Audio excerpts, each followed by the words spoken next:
Yugi, I was just saying hi to you. So, all right, you should be able to hear me now. If you can't hear me, let me know. There was just a little bit of a mic syncing issue there. Perfect, Rajveer Sammy, thank you. All right, everyone. So I was just saying that we're doing a speaking part 2 class today, which is the cue card. It's the mini speech, and the lesson is brought to you by aehelp.com for academic IELTS and gieltshelp.com for general IELTS. Lots of members in the class: Abhishek, Bakrat, David, Gus, Rajveer, Diyugi. Nice to see everyone. All right, while we wait for a few more members, let me just show you our websites. This is our academic IELTS website here with the blue background. You can click that big red button to join our premium package. It's a one-time payment for lifetime access. We are an IELTS registration center and certified agents. This is our general IELTS website, green background. Click that big red button there to join our premium package. I hope everybody is doing great, having a great weekend so far, staying healthy, staying strong and positive. All right, students, so if you have questions, send me an email to adrian@aehelp.com, and you can follow us on Instagram, IELTS_AEHelp or GIELTSHelp. And of course, we have apps, Academic IELTS Help and General IELTS Help, you can get from your app stores to get lots of free learning in. And our schedule for the upcoming week. So today we have this speaking part 2, and this will be followed by a speaking part 3 where everybody will be able to join the chat. Then from Sunday to Tuesday, there's no class. That's usual. And then I'm back on Wednesday the 19th with more live classes, speaking part 1. And then we have classes all the way until Saturday. So live classes are Wednesdays to Saturdays. Okay, everyone, let's get into today's speaking cue card. So this is a speaking class. Just a reminder again for everyone to speak and repeat as much as possible, okay? I always want to imagine that when we're doing these speaking sessions, there are lots and lots of students sitting in their offices, at their home, in libraries and other places, at parks, and they are repeating and copying these sentences and expressions that I use throughout the class. That is a great way to pick up some new vocabulary, increase your fluency. So definitely speak, speak, speak. All right, cue card for the IELTS speaking. It is a challenging part of the speaking exam because it's not the kind of speaking that we do every day. So this is a mini speech. It does have a beginning, a middle, and an end. You definitely need to practice this part of the speaking test, even if you have great English, even if you're a native speaker of English and you use English every day. You need to practice part 2 to maximize your score because, again, it's not something that we do every day. So I don't know about you, but usually in my day-to-day activities, nobody comes up to me and says, oh, hey, by the way, here's a card with some questions on it. Please read it and then talk to me for 2 minutes. It's like, okay. That doesn't happen. People ask me questions, but not like that. Okay. So you're in your IELTS speaking, and you've gone through the introductions with the examiner. You're remembering to speak in complete sentences, answering, explaining, giving examples. And then the examiner will kind of suddenly say, okay, well, that's the end of part 1. Now we will continue with part 2. For part 2, I will show you a card with some questions on it. There's some notepaper beside you. You have a pen. Please do not touch the card. You will have 1 minute to read the questions, think about your answers, take notes in the 1 minute if you wish, and then you will have 2 minutes to speak. And then they'll read the topic sentence, talk about a place you went too often as a child. And your 1 minute preparation time begins now. And you basically have to know, okay, this is what's happening. Now it's step 1, step 2, step 3, step 4. Okay. All right. Let's take a look at the card. Step 1, of course, always is to just look at the card carefully. And even though the examiner will read this topic sentence, read it again and just pay really careful attention to some of the key words, okay? So you read this again. Talk about a place you went to often as a child. It's a good idea to read it twice. Talk about a place you went to often as a child so that you recognize some key elements of this little mini speech right away. First of all, you want to recognize the word often, okay? So it's frequency. It's kind of like you went there every single day. And you want to recognize that the concept is a child. So let's take a look at this here. Okay. So step 1. Read the question carefully. Paying attention to the important details of the topic sentence. Okay. And then, of course, we read the rest of the question, so don't stop there.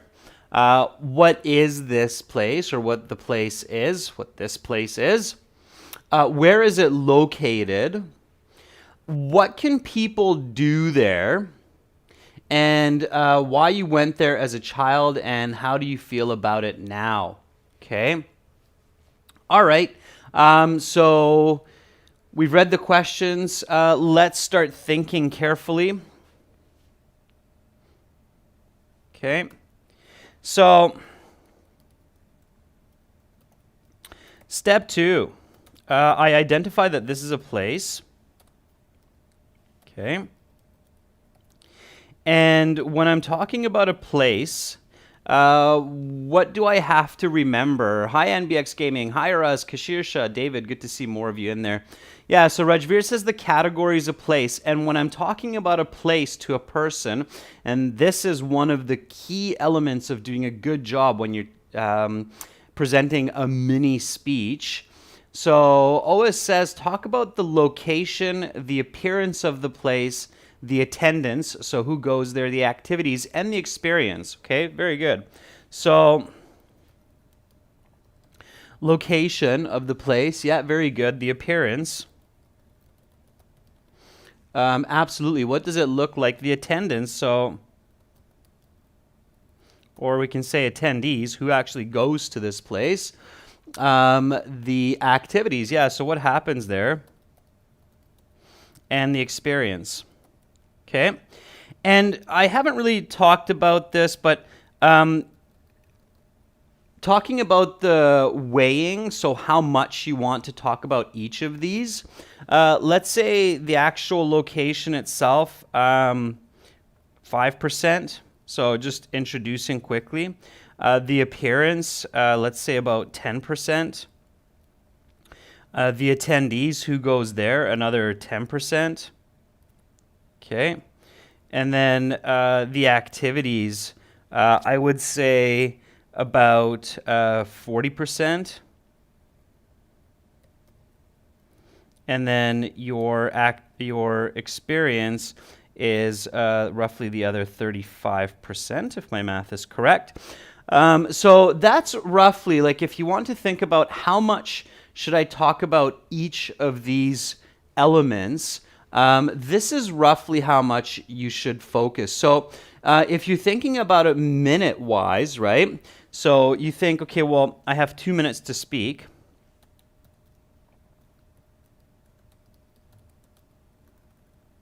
Then you can kind of do the math on this. Because 2 minutes is about 120 seconds, right? So if you think about it this way, then for example, with the location, you should really only be speaking about the location for 6-7 seconds. Okay, let's say roughly. Okay. So I'm not going to do the math for the rest of it for you, but you can kind of figure it out because it's almost 1-for-1. Okay. 6 seconds is roughly enough for one complex sentence, maybe one or two complex sentences, and then that's it. Okay. All right. Kyber, there's your answer. So Kyber's asking how many sentences should be in that 5%? Roughly one, maybe two complex sentences. That's about it. Okay. If you're listening to my speech, you can hear that in about 6 seconds, I can produce roughly two complex sentences as long as I'm being fluent. Okay. So that's kind of what you have to think about there to have a good composition, good structure, good weighing of these different components. Okay. All right. And this is the order. Okay, so don't talk about your experience before you talk about what the place looks like. It doesn't make sense. All right. Okay, and what's my next step, members? There are lots of members in the class today, which is great. So for some of you, this might be a bit new information. For some of you, this is a bit of review. So what should I include next? Okay. Meanwhile, while you tell me about that, NBX says, can we ask about words that we don't know in part 3?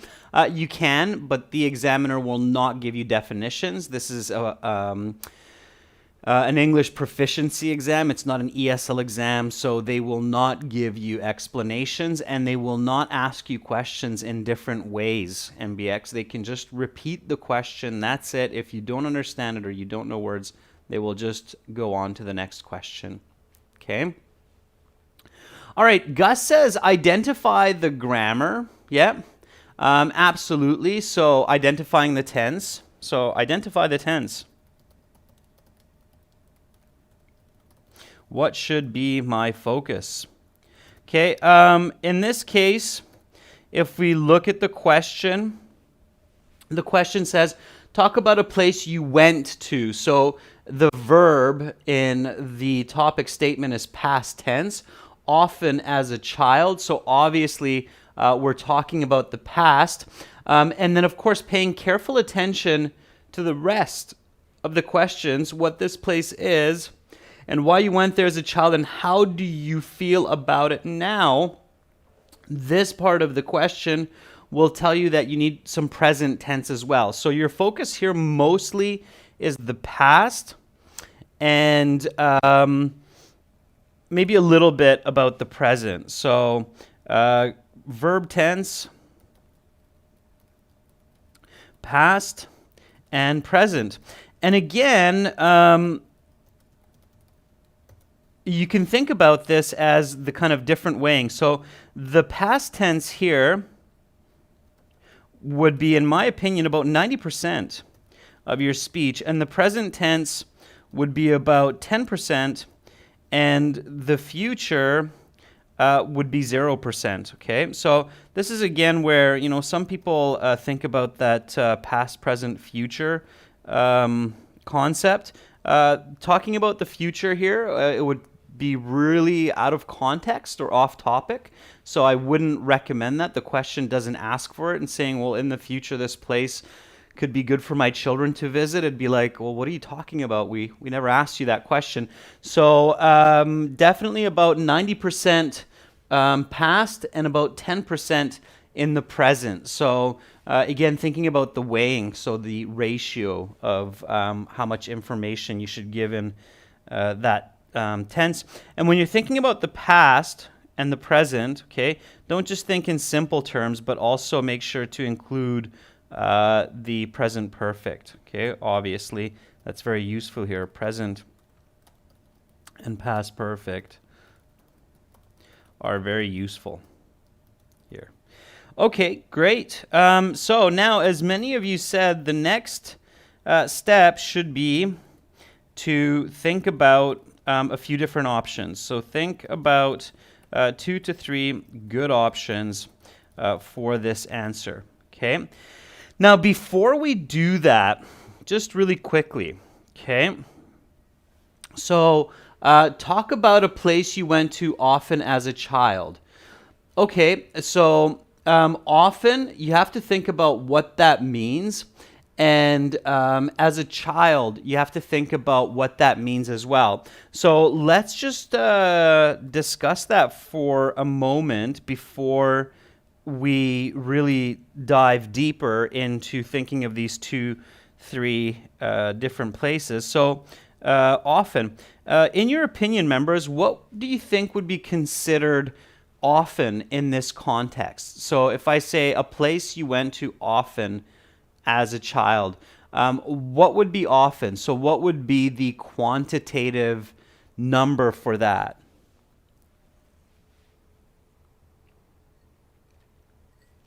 So Honey says frequently, but yeah, Honey, okay, frequently. So how frequent is frequent here? Okay, good. So Kashirsha says every week. That's the first quantitative answer. Okay. Don't give me percents here. You'd want to give me something like what Kashirsha is saying every week. Bakrat says the same, once a week. Carolina says the same, once or twice a week. Yeah, okay, so good. That's what I would say as well, once or twice a week.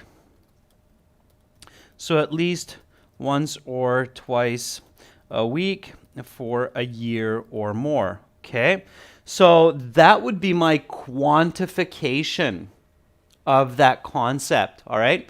That's very, very important. Saying frequently or regularly is not accurate enough for your audience. You need to get into this much detail. So at least once or twice a week for maybe a year or more.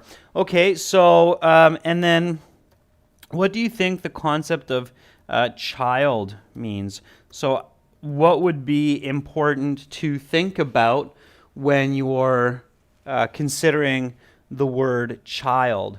So definitely part 2. There's no question, everyone. Part 2 cue card in your speaking is a brain test. Okay, it's also testing your thinking, your speed of thinking in the English language. Okay. All right.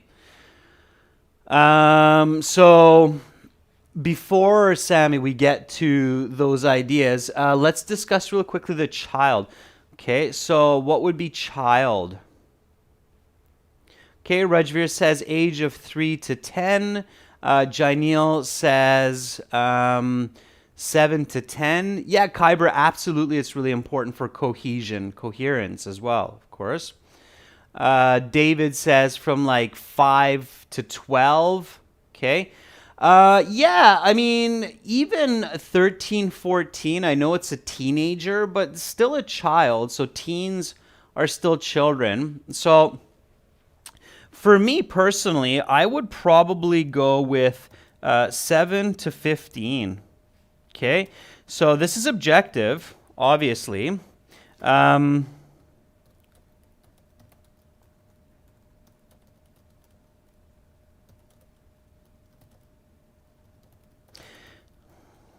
And the reason I would choose this is because it's a time interval I can remember, and I was quite active. From the age of 7, okay? So I would choose 7 to 15 simply because here it's believable that I can remember a lot of details from that time of my life. And of course, a 7-year-old is in grade 2, so they're becoming a bit more active in society. They're enrolled in more activities. They're more comfortable with school at that point. So there's just content, right? Because remember that when we are talking about our answer and we're picking or choosing that good answer, the 3 points you have to remember are that it's original, okay? There's lots of information. and it's easy to talk about.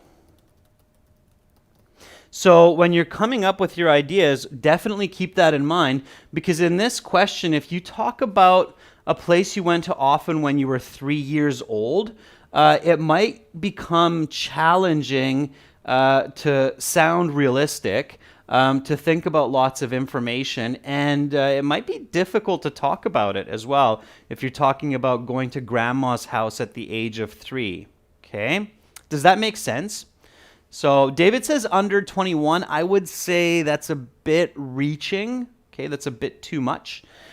All right, so now let's think about these good ideas. I see lots coming up, so give me some give me some ideas. All right, so Janelle says the candy shop. I like it, Janelle. Candy shop. All right, good. Janelle's really adamant about that candy shop. Kashirsha, theme park once a week. I don't know. It's a tough sell. Okay, I don't. It's hard to believe that somebody went to the theme park once a week for a year or more. Okay, don't forget the often. All right, Kashirsha, if you started talking about theme park, same thing, Gus, amusement park, you might get into some trouble there. Okay, Honey says football stadium. Maybe the football pitch. Okay, or if you're in the US or Canada, it would be the football field. Okay, if you're in the UK, it would be the football pitch. I don't know about a stadium, honey. Careful with that. Okay, Carolina says video game place. Carolina, it's not a bad idea, but make sure you have the correct vocabulary for that. It's called a video... anybody know what it's called? I kind of quickly gave you a hint there. So where we don't really have too many of these places anymore, but when I was growing up, we had them. Yeah, there were places we went to often. It's a video. Yeah, there it is, Carolina. It's a video arcade. Yeah, video arcade. Okay, so only pick places that you know the vocabulary for, right? Der Perstard says a scrapyard. Yeah, you might have a reason for it, maybe. Okay. A scrapyard. So, Sammy, movie theater once a week for a whole year. That's a little bit difficult to believe. Ois says Uncle Jim Horse's Farm. It's not a farm, Ois. Kashirsha has the better answer. It's a ranch. Okay, so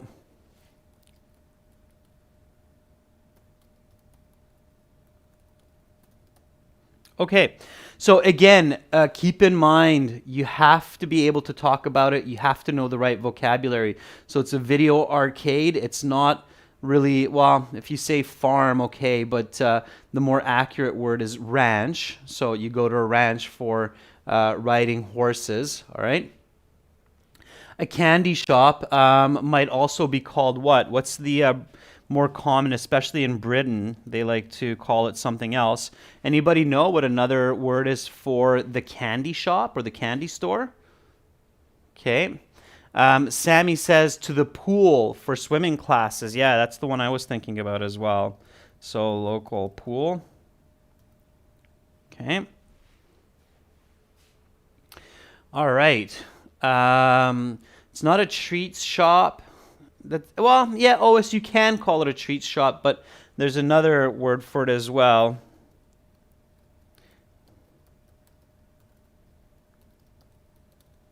It's called a confectionery.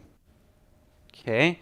Confectionery also usually has cakes as well, but it's called a confectionery. Candy shop.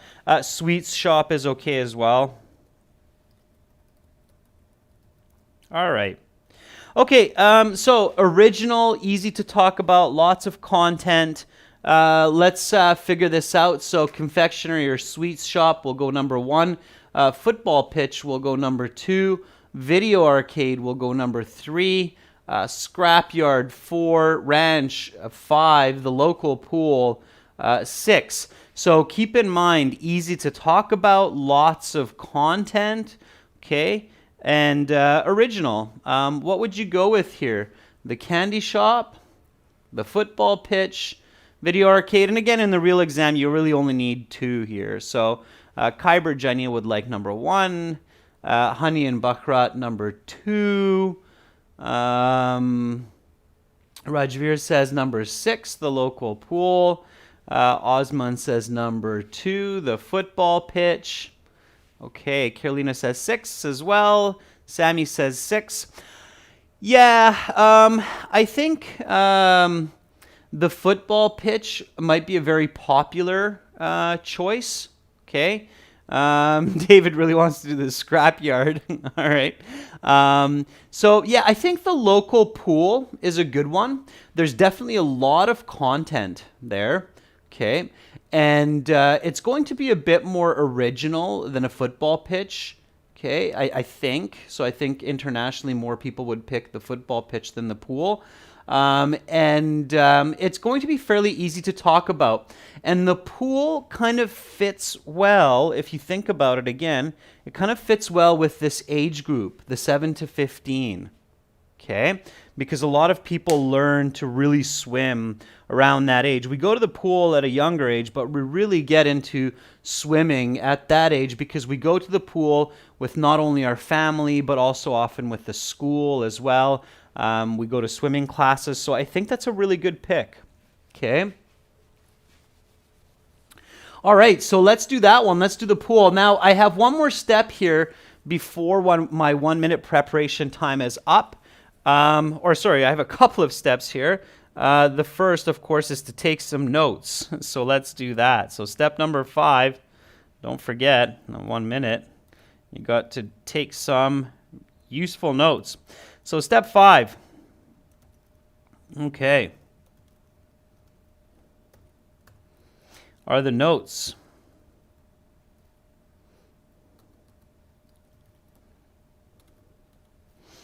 Okay. So when you're thinking about your notes, think about the same concept that we started here with. So first of all, it's the location, right?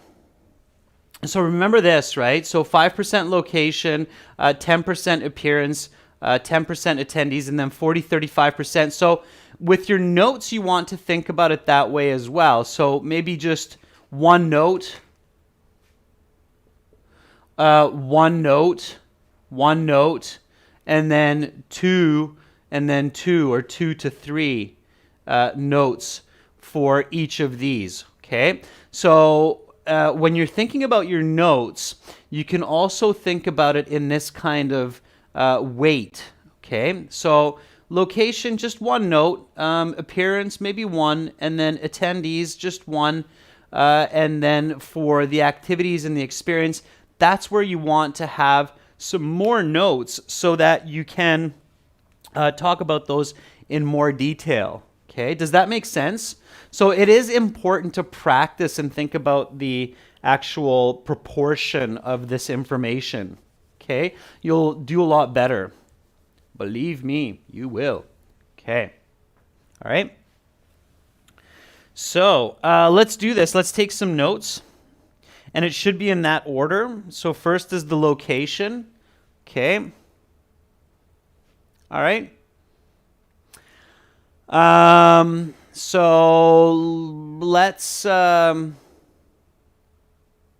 they can be 15 Kyber and learning to swim. That's totally fine as well. Okay.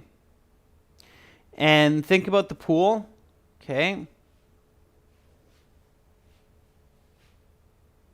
Okay, so Honey says government swimming pool around 5 kilometers from my home. Okay.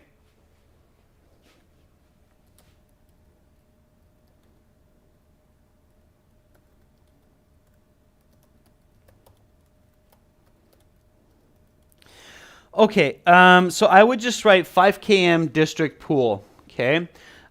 You're going to be able to remember other information. You don't need to put down the name of the pool because you're going to remember that. So yeah, maybe the distance and remembering that it's the pool in your local district. Okay. Abhishek says BFit swimming pool 5 kilometers. So keep your notes simple. Its appearance, what does it look like?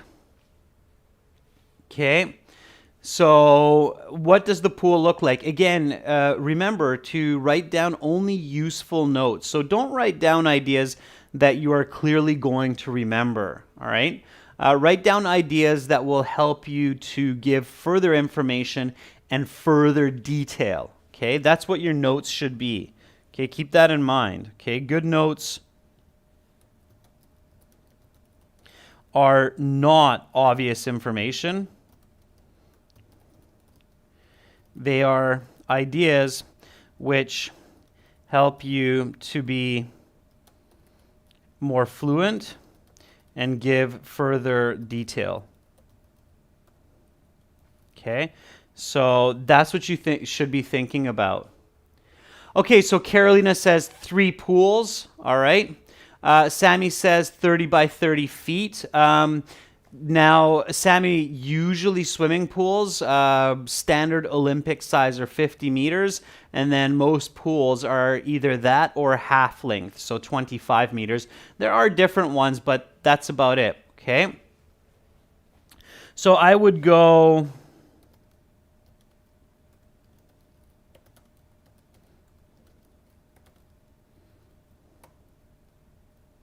Okay. So I would probably, for describing what it looks like, 50 meters, 10 lanes, 3 pools, 1 to 3 meters deep. That's a good piece of information to write down, okay? 1 to 3 meters deep. Why is that a good piece of information to remember right there? Okay, so this is where quick critical thinking comes into play. And again, going back to this here, right? It allows you to be more fluent and give further details. Why is this little piece seemingly just a detail, but so very, very important? So why is that? So yeah, Sammy's saying that too. Starts at 3 feet and ends at 8 feet.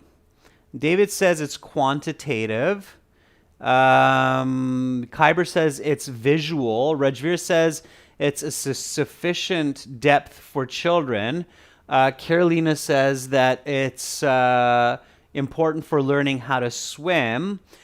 Yeah, I agree. And this contains a lot of emotional and experiential information as well, right? Because you're learning to swim at the 1 meter end, you become confident, and then as you get into the deeper end of the pool, it's scary, it's exciting, you learn to dive, you have to stay above the water, you have to be independent. So it's super content heavy. Does everybody see that? Yeah, so Rajveer is saying to explain my struggle or for progress, right? So extremely content heavy for this experience of going to the pool regularly and developing, right? Okay, so having the right notes can really assist you to be more fluent and to get a better score. Okay, so we have the location, we have the description, the important points that we can expand on. Now we go to the attendees. So again, attendees, we want some notes, and we don't want to write down obvious ideas. Like we don't want to write down children. Okay, yeah, children are at that pool. That's what we're talking about. So we want to be a little bit more detailed. We want, again, more useful information. Okay, so peers, yeah. Okay, peers is better than children. So maybe you're in school groups, right? Okay. Trainers, yeah, absolutely. So swimming. Who else? Who's usually at the... There's a unique word that some of you should be thinking about. I'm sure some of you know it, at the pool. If I'm trying to swim and I'm sinking, blah, blah, blah, blah, blah, blah, blah, blah, blah, who's going to jump in the water to save me? Okay, vocabulary, right? Lexical resource. You need these words. Okay, so it's not a savior. It's not a safeguard. It's some kind of a guard, but it's not a safeguard. And this is a good word to know if you're traveling around the world. Yeah, very good, Gus. They're called lifeguards. Okay. Okay. So remember that word. It's not a rescue team. It's a lifeguard. Okay. When you're traveling around the world, you're staying at a hotel, you will often see a sign. Each person is responsible for themselves. No lifeguard on duty. Okay. When you go to a beach in California or in Hawaii, please check the sign. Look around. Check to see if there are lifeguards on duty or not. Okay. It's an important word in the English language when you're moving around the world. So lifeguards. So peers, trainers, lifeguards, sure. Maybe teachers from school. And maybe your parents. That could be I think some of you said that. Okay. All right. So now we're on to activities. So what kinds of activities did you do at the pool? Okay, so instead of saying learning to swim, that's something that you're going to remember. What other words should you think about for activities? Okay, so there are lots of activities that you can do at the pool. You don't have to write down learning to swim because you will remember that. Hopefully you will. I mean, that's not if you don't remember to tell the examiner that I went there to learn how to swim, then you're too nervous. Okay. All right. Osmond says swimming with the help of a life jacket. Osmond, usually most people don't have life jackets. There are other tools to learn to swim. Okay, laps, races, yeah. All right. You're going to remember Sammy's swimming classes. Diving is a good one. Okay, I like that. All right, that's a good one. Okay, maybe water polo. A lot of us play a bit of water polo at some point, even if it's just for fun, right? So, David, very good. Hold breath. All right. Anybody know the different kinds of strokes that you learn while swimming? Okay. Anybody know the names of those in the English language? This is some good vocabulary as well. So what are the different types? If I'm doing this, anybody know what that kind of swimming is called, where I'm swimming this way? Okay. Oh, butterfly. Okay, everybody's going. So butterfly is when you're swimming like this. Okay, that's the most advanced. All right. Everybody's jumping for the most advanced. So, yeah, okay. Most of us never actually learned to properly butterfly, but we've got an ambitious group, so that's great. Okay. Natalie says crawl. Yeah, it's called a front crawl. Okay.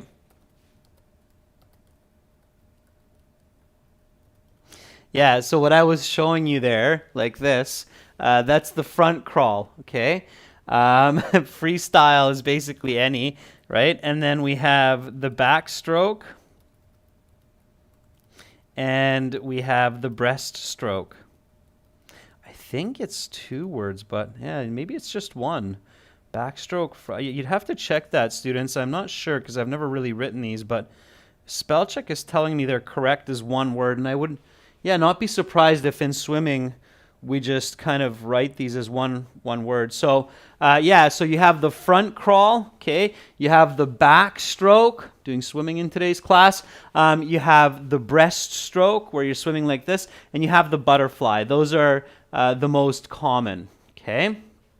All right, good. So laps, races, diving, water polo, maybe water rescue, okay, as well. And all these different strokes. All right. And your experience. So how do you feel about it? So what kinds of emotions were generated during your swimming. So you're going to remember something like exciting, scary. I wouldn't write those down.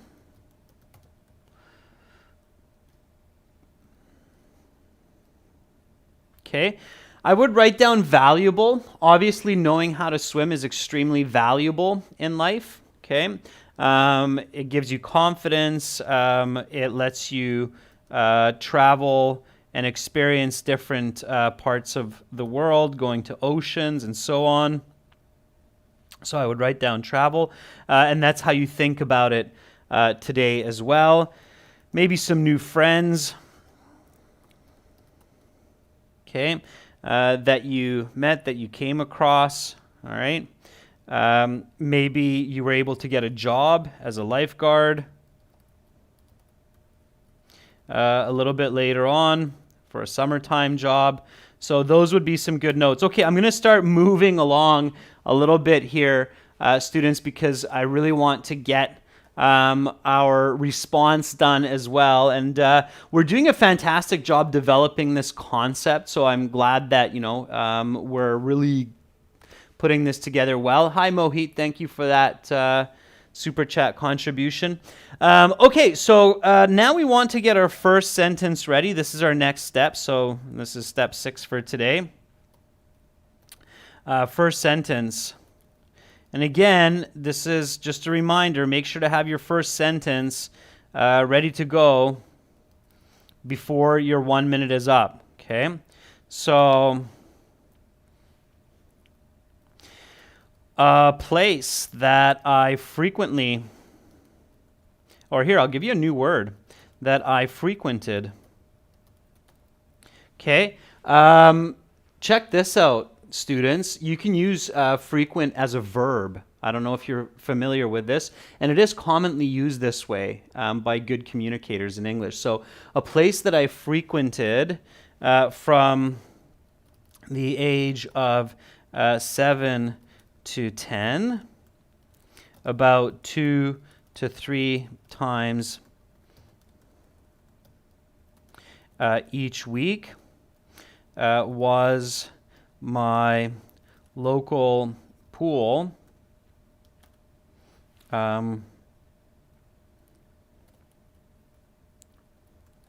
Crystal Lanes, roughly located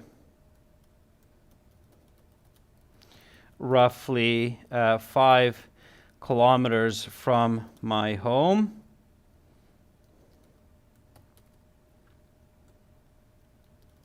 In my district.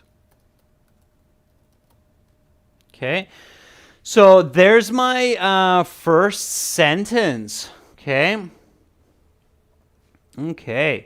So a place that I frequented from the age of 7 to 10, about 2 to 3 times each week, was my local pool, Crystal Lanes, located roughly 5 km from my home in my district. Sammy says, the most memorable place that I went to every Sunday with my dad was the National Swimming Pool from the age of 7 to 15. Very good, Sammy. Exactly. Kyber says, a place I frequented from the age of 5 to 12, about 2 times a week, was a local pool. It was 5 kilometers away from where I resided. There were 3 pools, about 50 meters, 10 lanes, and from 1 to 3 meters deep. Very good, Kyber. Very good. Excellent. Kyber, that would be Band 9 speaking, as long as you're nice and fluent. Okay. Rajveer says, a place that I went to frequently as a child was the public pool named Fitbit Swimming Pool, which is just 5K from my home. Very good. Okay, that's exactly it. So now that we have a lot of great ideas, it's going to be smooth sailing. Okay. So I'm basically just going through my notes and putting all of this content together. So do the same. I'm going to type and then I will keep looking at the chat and seeing what you come up with. So really work on fluency here, members. So fluency. Take this information and put it together. I will give you feedback. So I'm going to type and give feedback. Okay. So,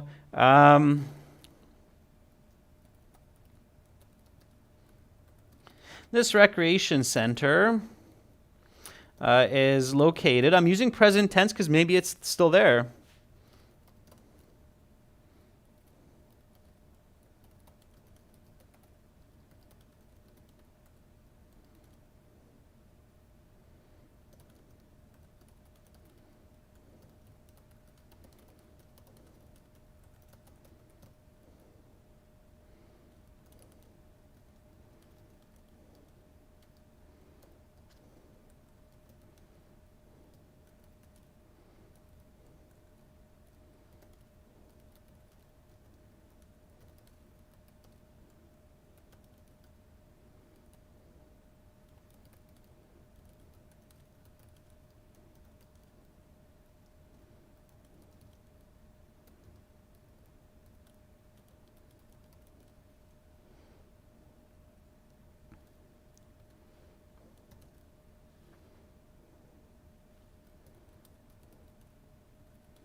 Okay.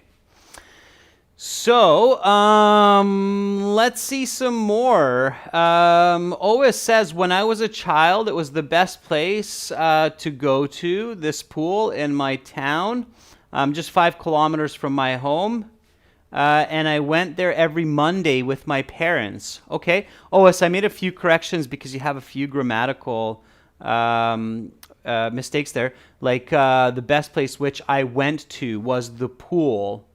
Okay. Bakrat says the place where I often visited during childhood, once or twice a week, is the swimming pool not far from my home, situated in the center of my hometown, Poon.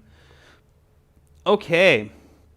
Bakrat says this rectangular shaped 50 by 50 meter pool was from 2 to 3 meters deep. Yeah, I forgot that part. So the pool is an Olympic sized 50 meter pool with 10 lanes. And about 1 meter in the shallow end to 3 meters at the deep end. Okay. The deeper end of the pool also has 3 and 5 meter diving boards. Okay. Yeah, let's get into that a little bit.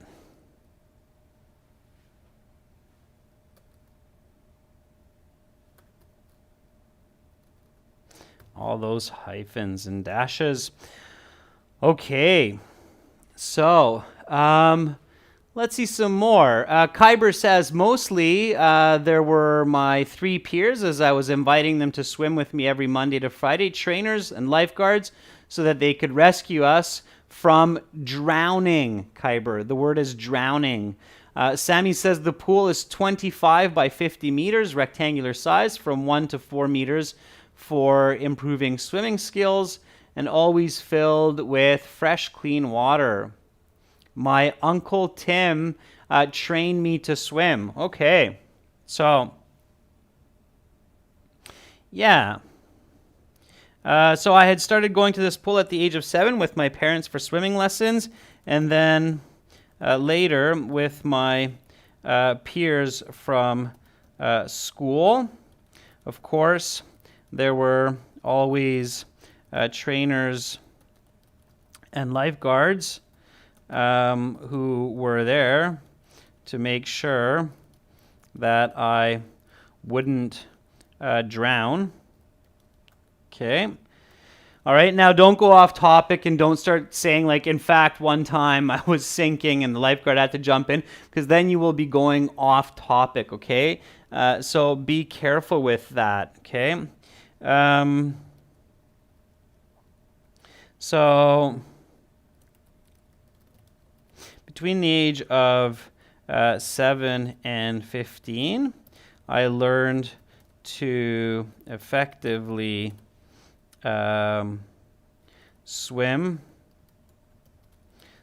in several styles. Front crawl, backstroke, and even butterfly. I know lots of you want to include that, so we'll include that, right? All right, so here are the activities, right, that I did. So I've talked about location, I've talked about the appearance of the attendees. Now I want to really get into the activities, right? Because I remember I said activities should be about 35%, so about twice as much. Carolina even has our front crawl. There's even an emoji for that, which is great. So an even butterfly. I attained a lifeguard level 1 certificate at the age of 15, which later came in really handy to land a summertime job at the beach near my home. I participated in many fun events at the pool, including swim meets. Okay, so swimming races. We don't say swimming races, we say swim meets. Okay, so again, some vocabulary here. If you say swimming races, it's not the end of the world, and you can still get a band 9.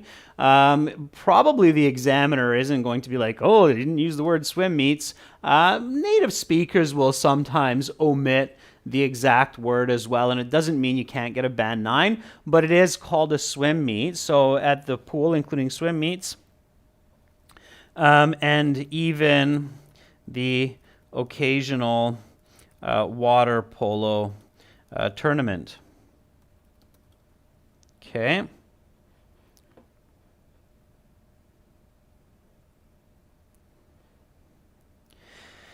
Now, so these are the activities. Now my experience. Okay. So what did I experience while at the pool? All right. Okay, so all of those emotions. So I have many emotional memories from my frequent visits to the pool. Now, notice in this sentence, members, frequent visits. It's very important. You want to always keep the original statement in mind, the often went to as a child, right? So I have many emotional memories from my frequent visits to the pool. I can clearly recall being so scared of swimming in the deep end for the first time. Also, I remember how proud I was when I won my first race. Now I look back on these regular visits to the pool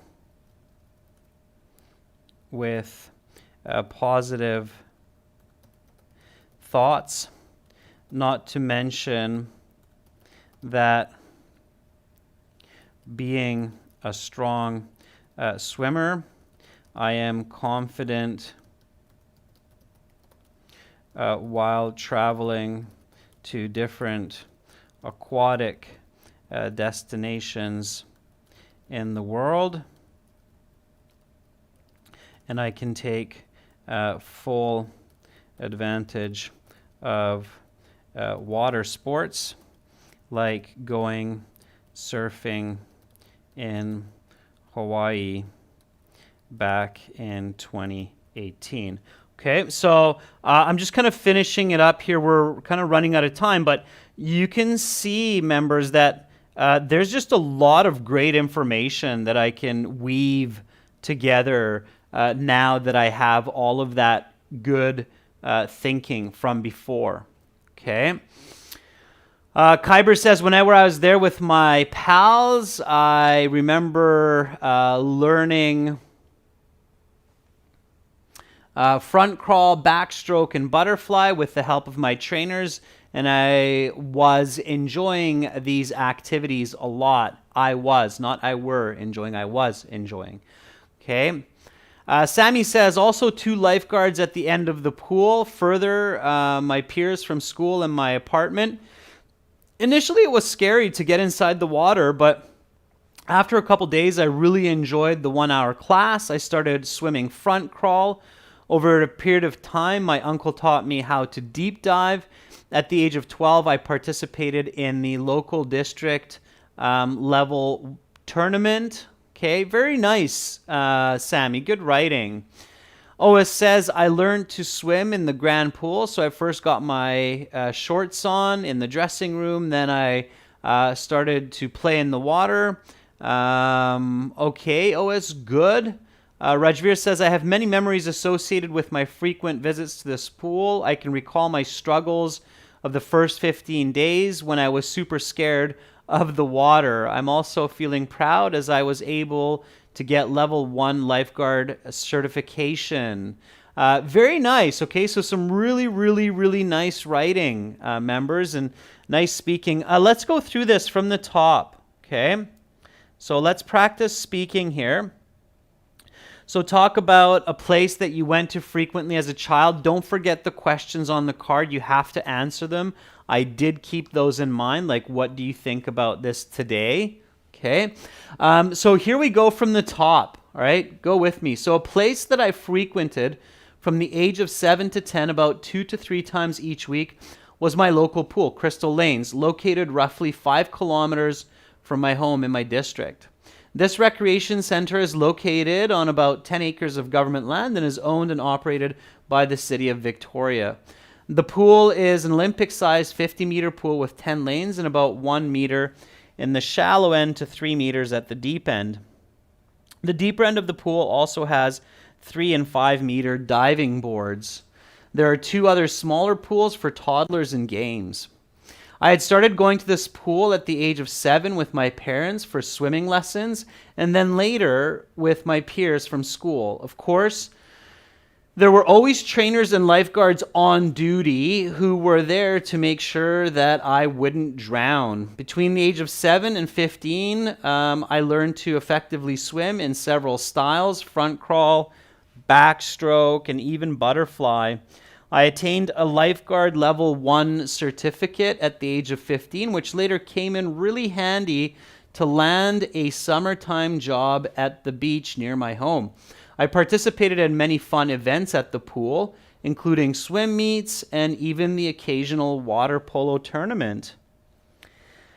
I have many emotional memories from my frequent visits to the pool. I can clearly recall being so scared of swimming in the deep end for the first time.